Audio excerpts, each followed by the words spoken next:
The head of the World Food Programme has condemned the international community for not stepping in to avert a potentially devastating famine in Afghanistan. The organisation is warning that around the world, 45 million people are now on the edge of starvation in 43 countries. They say in Afghanistan, millions will die within weeks if the international community doesn't help. David Beasley has described the next 6 months as potentially hell on earth for the country.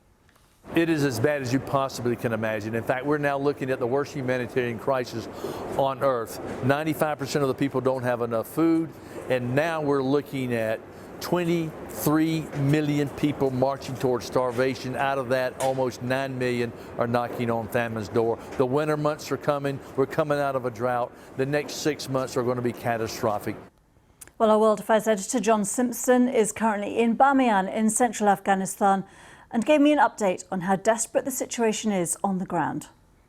Well, it's getting bad, and what the World Food Programme people and David Beasley and others are trying to do is to attract the world's attention not to a disaster that's underway, but the disaster that could happen really within a matter of weeks. So that here I am in Bamiyan, which is one of the main centres of hunger. It's also, of course, the place where the Taliban 20 years ago blew up the 6th century figures of the Buddha.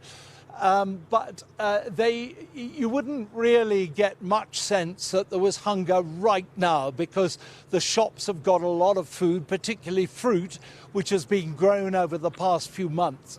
But there has been a serious drought here and in other parts of Afghanistan, and that's causing all sorts of problems.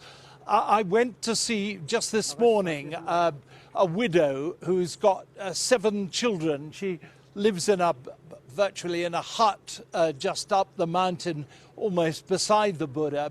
And her children are aged from about 16 down to about 3. Her husband died some months ago. She is absolutely on her last legs in terms of knowing how she's going to feed the children. It was extraordinarily moving to speak to her. I have to tell you, it was difficult to listen to her without tears running down your face.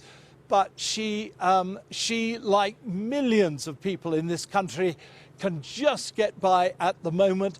Directly the weather gets worse, she'll be in serious trouble.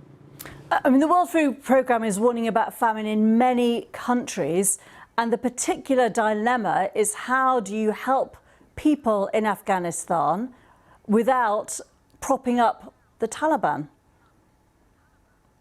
Well, that is the big problem, and that's of course why there are so few foreigners here at the moment, why so many aid programs have scaled their operations down to some extent. The widow I spoke to said that she could easily get enough oil and flour under the old government, but directly the Taliban came, that all finished.